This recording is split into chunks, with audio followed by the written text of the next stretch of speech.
I am the Maven of the Eventide, and welcome to Vampire Reviews! Whew, I'm over here. Whew, now I'm over here. Ooh.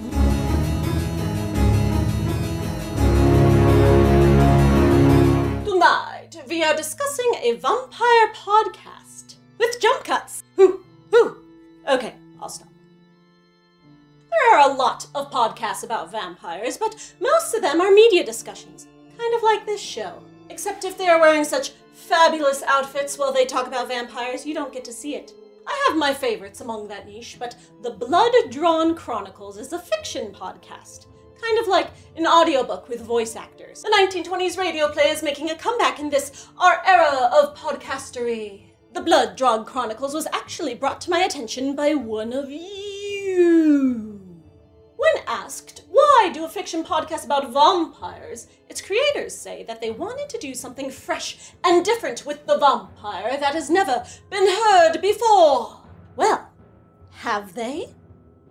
The series just wrapped up its 5th 10-episode season. The episodes average under 15 minutes, and if you start listening now, you can catch up before the 6th season drops at the end of the month. There will be 12 seasons total to tell the series' story, and then supposedly 3 other series in the Chronicles are on their way. Now, I know most of you have probably never heard of this show, and I'm going to spoil some plot and backstory elements for you, because how else can we talk about what the vampires mean? But these spoilers won't diminish your experience of actually going and listening to the show. The link is in the description. Support indie creators. Also, here, for an indie studio's first production, the quality of the audio is great. They managed to make a professional-sounding show through crowdfunding. And with the exception of a few cringeworthy duds, most of the voice acting is fantastic. I could listen to the main character talk all day. He has sort of a Potter puppet pal Snape thing going on. This would be Myrick, and he is not a vampire. No, he is a being from another world called a Valpyr. But these beings created the first vampires on Earth way back in the day by mixing their blood with humans. Kind of similar to Vampirella's lore. He has a lot in common with the Earth vampires, except he's even more awesome. Vampires are weenies compared to Valpyrs. Of course, he has the alien advantage. Superman wasn't super on his home planet, he was just like everyone else. But on Earth, Myrick has nearly godlike powers. Where he comes from, he was just a regular guy. Well, he was the son of a lord, super rich, and a trained warrior, but so is everyone else who matters, apparently. Myrick comes to Earth for the first time in the year 1690 to hunt down another Valpyr that's escaped from his world. And he spent 5 seasons so far not finding this guy.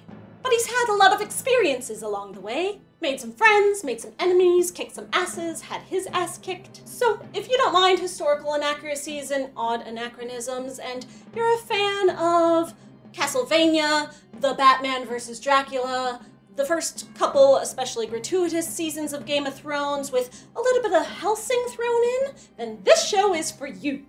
Valpyrs are the root of the vampire, the truest form of the vampire. And for the creator's intention to imagine this extensive universe of epic fantasy world lore where that exists as a take on the vampire that's never been done before, the success of that is debatable. But I'm much more interested in how this super overpowered version of the vampire explores toxic masculinity and macho egoism, because those themes interweave with every direction this story takes. The Valpyr that rich pretty boy fancy clothes warrior Myrick is hunting is Diophilis, who is the enemy of Myrick's family back in Homeworld. Diophilis is one of the very few Valpyrs to have ever visited Earth before, and when Myrick fails to kill him back at home, his cold, unloving father disowns him out of shame. So now, Myrick has to bring Diophilis back dead or alive to regain his family honor and lordly titles. And these things matter to him a lot, for some reason. Even though he can't stand his father or his sister and is repulsed by their cruel heartlessness and thinks he's such a better person than they are, he wants back into the family. When he's not trash-talking them, Myrick's going on about how he's his father's son with all the dignity that implies. Yeah, he's seriously messed up about this. But despite how confused he doesn't realize he is about this, it is always his pride that overpowers his other character traits and becomes his biggest character flaw. It gets him into most of the trouble he encounters on Earth. He knows how powerful he is and assumes everyone and everything else is beneath him. And since he faces off regularly against these cackling, mustache-twirling, monologuing, one-dimensional villains, who always threaten to rape whoever Myric's female companion is for the season, we get to experience a lot of cockfights that result in a variety of consequences for him. Myrick spent his whole life being told he's a disappointment by his emotionally abusive father. Myrick seems to be an exemplary specimen of Valpyr, but for some reason his father just can't stand him. And yet, somehow, Myrick has managed to grow up with an incredible sense of confidence and self-esteem. How does a society of badasses raise these badass children that don't break under the pressure of emotional abuse or become insecure? Myrick's tragic backstory, we learn, is that when he was a child, he fell in some mud while he was playing, and his friends laughed. And for this, his father was so disgusted by baby Myrick that he slaughtered the parents of the laughing children as punishment to make Myrick feel bad for acting like the child he was. Kids laugh. Then they get up and play more and fall in the mud again. It's what kids do. But nope, not on Planet Badass. That's not actually what it's called. Tiny children must be dignified and badass at all times, otherwise people die. Imagine being raised this way. But it's evidently effective, as Myrick turned out to be such an epitome of hypermasculinity. He doesn't believe he's the failure and disappointment his father says he is. If only Myrick could make everyone else see how awesome he knows himself to be. Yet despite having the confidence of being a pillar of his people, he still considers himself a black sheep among his kind, even as they consider him outcast. And not just because he failed to kill Diophilus the first time, but because he's nice. Sometimes. When someone tells Myrick, "You're not like your family," he says, "You're right. If I was, I would have killed Diophilus." And I'm just like, okay, are you saying you suck at killing compared to them, or you just have more feelings? But despite the confused way he relates to other Valpyrs, the show really wants us to know that Myrick is a good person compared to the evil Earth vampires. So first of all, he doesn't drink human blood. They don't have humans on his planet after all. He only drinks animal blood. Second of all, he's got a big soft spot for children, especially girl children. He goes out of his way to save them when he couldn't care less what happens to adults. There's a scene in the first season where this French guy was the victim of an evil vampire and he escapes the castle, but the villagers don't speak French, so they throw the poor guy in jail. Myrick talks to him and learns all he needs to know about the vampire and then just leaves the poor guy there to rot. Don't want to maybe tell the villagers to let the poor guy out? No? Okay. In season 2, he goes on a side quest to rescue a fortune teller's sister, and when he finds her, there's all these other victims trapped in these magical coffins that keep them unconscious. He grabs the sister and goes. You don't want to at least maybe open up those other coffins so the other victims can wake up and then maybe get away on their own? No? He doesn't care.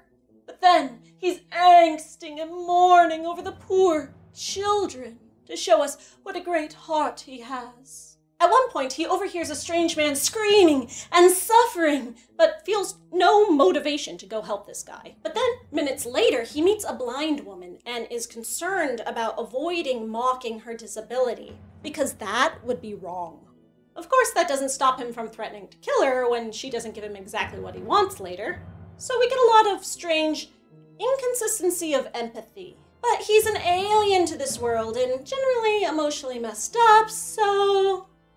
And speaking of his macho pride, there's a lot of men complimenting each other on their intelligence in this show as they figure things out and then explain their deductive reasoning to each other as a tool for imparting information to the audience. But Myrick also receives his share of insults from the enemies he battles. They try to degrade and demean him and then they duke it out, like men. But then, when a woman spits on him because she doesn't want to listen to him, he describes it as the most insulting thing that's ever happened in his entire life. He was just trying to help. Why couldn't she accept his niceness? He is ready to explode.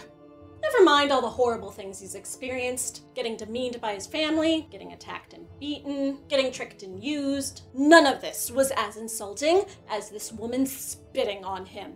Myrick valiantly swallows his rage and moves on with life and grows to respect her. Later, she gets sexually harassed, and he tells her to just let it go. He steps in and handles the situation diplomatically and pays the harasser to leave her alone. Then, the same guy steals Myrick's bag, and oh no, now bitch gon' die. The thief makes rape threats against Myrick's companion, because everyone who dies in this show must first make rape threats to show us how gentlemanly Myrick is in comparison. And yet Myrick was so diplomatic and dismissive when that sexual harassment didn't involve his bag getting stolen or his own manhood getting insulted. Keep in mind, he could have just magically summoned his bag back to him. Killing the thief isn't about getting it back. It's a matter of pride. And the woman really doesn't matter in that at all.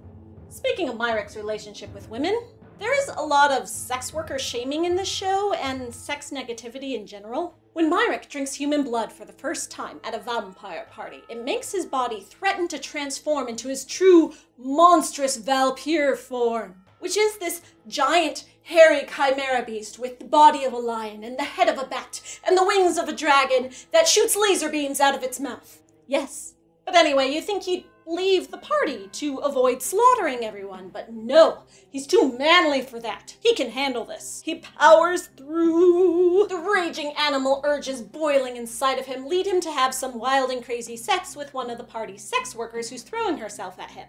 But then he feels horrible about it afterwards. He's so ashamed for giving into such base and sinful desires. He calls lust the worst of the 7 deadly sins, which I guess they also have where he comes from. This is a bit of an Arthurian-era mentality, where men are considered pure and virtuous, and women are these evil temptresses who are always trying to steer men away from the righteous path to God. Never mind that Myrick worships a goddess of fate and not Earth's Christian god, but, you know. There's this other vampire who tries to talk sense into Myrick, an Italian vampire who probably had a Catholic cultural background, so there's some irony for you.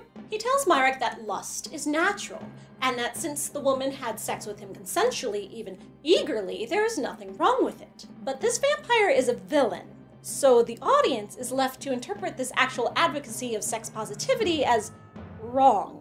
I can accept that this is one of Myrick's messed up emotional trauma issues that he needs to work to get over and get more healthy about, because it's all tied up in his pride and self-control for his badass complex. But the way the show frames it for the audience is troubling, to say the least. But that was season 2, 3 seasons ago, and we still have 7 seasons more, so we'll see how this quirk of his character arc plays out. Myrick's cocky attitude and the godlike powers that give him the gusto to have it are badass, sure, and fun for the audience to fantasize about. But in the storytelling terms of character arc want versus need, badassery is his greatest enemy. If what Myrick wants is for his horrible family to respect him and return his titles, then what he needs is going to have to be to realize that those things aren't important and to find new meaning in life. To forge lasting relationships with other people to fulfill his sense of self-worth. To find a place where he fits in. Either that, or have a tragic ending. Less than halfway through the series, of course, it's nowhere near there yet, but that's the development I'm most interested to follow. But what about the actual vampires in the show? Like I said, most of them are shallow, one-dimensional, power-hungry villains. The excuse they give for why the Vampire King is this way is because he's so old that he's from a much simpler, barbaric time, and that's just how men's brains worked back then. Okay. Camilla, the only female vampire we get to know, is hypersexualized and constantly throwing herself at Myrick. He's of course not interested, turning up his nose as he compares her to a common street harlot. This is our hero, folks! Camilla's introduced at the sexy party in a scrap of cloth that barely covers her. But then later, at the fancy ball, she's wearing the same exact thing. You can't even put on a gown for the king's gala? No? Okay. The clothes worn by most of the female characters in the show are all pretty gratuitous, actually. First, there's this vampire hunter, and she's out kicking ass in full battle mode, wearing pants and sensible shoes, but still in a corset, with this cleavage and back showing shirt, and everything's black and decorated in spikes. Why does vampire slaying require bondage fetish wear? I mean, I love corsets and cleavage, but trust me, if I have to swing a sword, this is the first thing getting ditched. Her character flaws pride and arrogance too, though, so maybe she just thinks she's badass enough to fight vampires with half her body movements restricted. Is her corset meant to be a metaphor for Myric's emotional stuntedness? Or did the showmakers just think it was hot? Then there's the captive witch girl Myric wins at the ball. She's given to him wearing this purple corset that's so scandalous he's ashamed to look at her, and he covers her with his cloak because he's such a gentleman. But don't worry, once she's free, she transforms into her preferred outfit, which is this. So much better.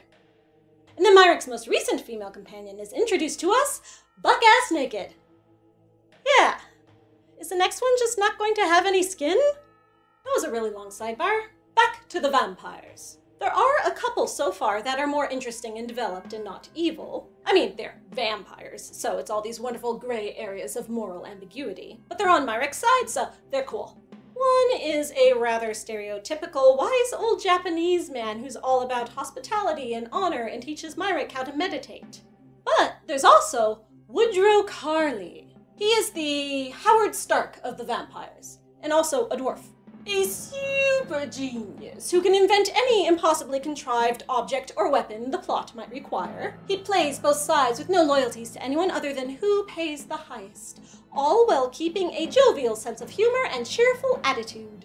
Despite selling out his fellow vampires often, he proves to be a consistent friend to Myric, so we get some character development there. He can get away with just about everything because the other vampires don't take him seriously due to his small size and the fact that he was bitten, not born as a vampire. His tragic backstory is the opposite of Myric's. His scientist father was supportive, but his religious zealot mother hated him because she thought he was a demon baby. Why would a scientist even marry a woman like that? But since becoming a vampire, Woodrow's found a way to make the most of what he's got to work with, which is a lot, to become a complete, fulfilled person. And he serves as a foil for Myric's desperate flailing against his confused and complete emotional identity. It's Woodrow's sense of opportunism that leads him to befriend Myric, but he's one of the only vampires not interested in power. Myric grows to respect him for this, but I'm over here just waiting for them to seriously bond over being outcasts. On Earth, the vampires are outcasts, monsters, regardless of whether they're morally light or dark. But in Myric's world, being a Vampire is the norm. He isn't an outcast for what he is, but for what he's done, or hasn't done. And for him to come to Earth and find this whole species of beings that are so like him, but all considered outcasts, is a really interesting idea that the show hasn't really explored yet. Woodrow isn't quite like the other vampires, but as a small person with telekinetic powers, he was much more of an outcast among humans before he became a vampire. It is with the vampires, fellow outcasts, that he found a place to fit in. So far, Myric's pride and sense of superiority to Earth creatures has kept him from seeing the opportunities of self-actualizing. But through the friends and enemies he's making, he's beginning to learn that he's not quite as special as his macho snob egos led him to believe. Beginning. Just a little bit. But it's happening. So far, the only other black sheep that Myric's identified with is a vampire slayer. But this guy's outcast for the opposite reason Myric is. He's a jerk among nice guys, whereas Myric's nice, sometimes, among jerks. Perhaps most of the vampires seem like shallow one-dimensional villains because Myric's stunted point of view can't let the audience see more. Once Myric realizes his innate connection to identify with all the vampires and monsters, we could have a pretty deep outcome. Maybe he could even one day be happy. Badasses aren't allowed to be happy, you know. Or is he doomed to an eternity of man pain? 7 seasons to go, so we shall see. I am the Maven of the Eventide, and I would take this off and do some swordplay, but it's actually kind of stuck. This corset is my life now. Blood, blood, gallons of the stuff. I gave you all that you can drink, and it has never been enough. I gave you blood, blood, blood.